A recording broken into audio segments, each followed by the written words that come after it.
All right, let's just run down obviously last night's action on Sky. I'm not going to cover all the fights. I'm just going to cover three of the main ones on the undercard plus the main event. So let's start with Espinoza and Farouk.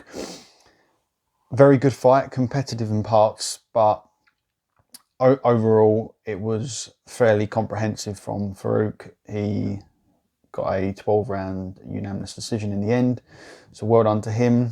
Very, very good talent, great prospect. My main concern watching him fight though was the lack of punching power, and I think if that doesn't improve, we could be looking at another Kid Galahad here, and that is something I really, really hope we don't see, because I think as good as a technician as people like Galahad are, they're not very interesting to fight. But definitely going to keep my eye on this guy. Very good skill set. Espinoza very competitive, give him credit, but overall very, very easy work in the end for Farouk. Another fight we had on the undercard next was obviously the Courtney Bridges fight. I mean, look, I think most people have probably said it already. You shouldn't be fighting for a world title on your 8th fight and your 5th fight, which is what both the ladies were on. So it was okay for what it was. I don't think it had anywhere near as much action as what we were sort of made to believe in the build-up.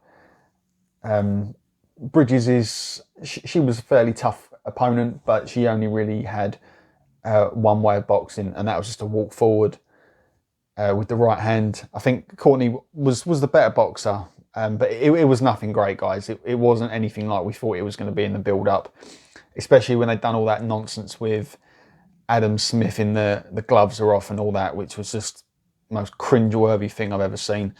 But yeah, is what it is. Next after that, we had Savannah Marshall against Maria Lindbergh.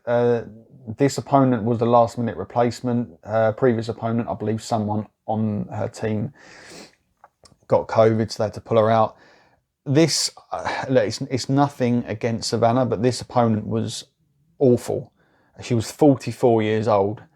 She looked like she could have been someone's nan, but with a David Haye haircut. It was awful. I really want to see Savannah move up now. You know, she defended her title. She done what she needed to do. You know, it was completely out of her control. But I don't want to see someone as classy as Savannah Marshall fighting old women like this. You know, we're seeing enough of this on the men's side. So I really want to see her move forward now. I believe the IBF is vacant as far as the middleweight's concerned, so she could go for that. But to be honest, Savannah can fight at so many different weight divisions. She can do middle, she can do super, she can even do light heavy. The problem you've got is with the women's side of boxing is that there just isn't enough depth of talent in those weight divisions to find competitive fights. So it's hard to know where she can go. I mean, I think I would like to see her back up at super middle, because that's where I think she's got most of her power. I mean, she still shows she's got power at middle. You know, at 11 stone, she completely floored Lindbergh on 2 occasions. So done what she needed to do. She moves on to 10-0, so well done to her. Hopefully she goes on to something a lot more competitive in the future. Main event, obviously, Benn v Vargas. I said in a previous video I'd done on another channel that I think Vargas is completely shot to pieces, and a lot of people were saying that they thought it was going to be his biggest test yet. It was his easiest test yet. And you know, the title of this video is going to be, what have we learned new about Conor Benn that we did not know before? And the answer is we don't know anything. And my big concern with Conor Benn is he going to turn out to be the Dillian Whyte of the welterweight division? And what I mean by that is he going to be someone that doesn't want to fight for any domestic belts, any European belts, and just fight guys at the end of their career, or are not going to be much of a challenge, and expect to go right into a world title fight? I mean, the post-fight interview he done, I just found it pretty cringy, to be honest. You know, he was calling people out. He was mentioning people like Crawford and who else was he mentioning? Amir Khan. What's he mentioning those names for? Why do we want to see Conor Benn versus Amir Khan?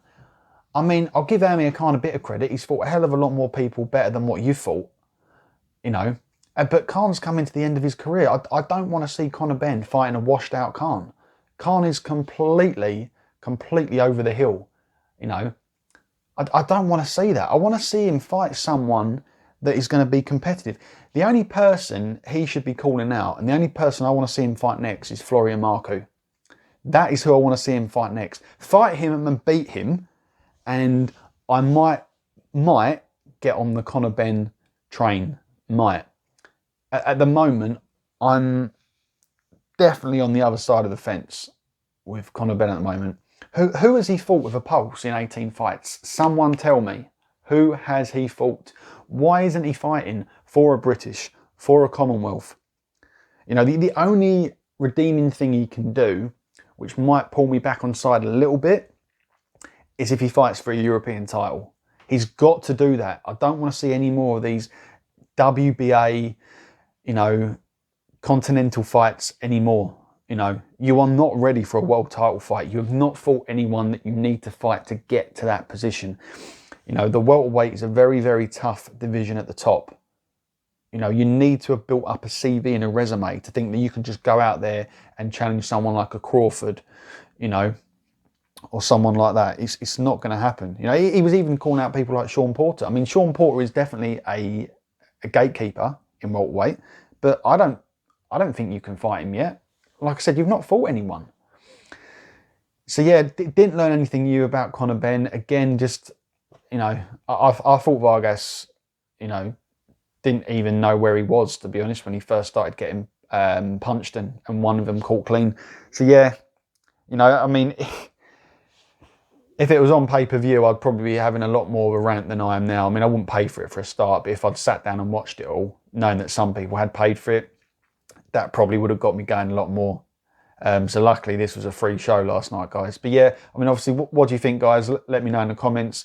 Where does Conor Benn go from here? Is it too late for him to fight for a British title still? I think it is now that he's 18-0.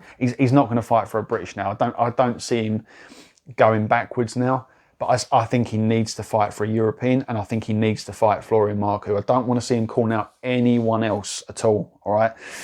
But yeah, let me know. Obviously, if you like the video, then please hit the thumbs up, and please consider subscribing if you'd like to be notified when I next drop a video. Cheers, guys.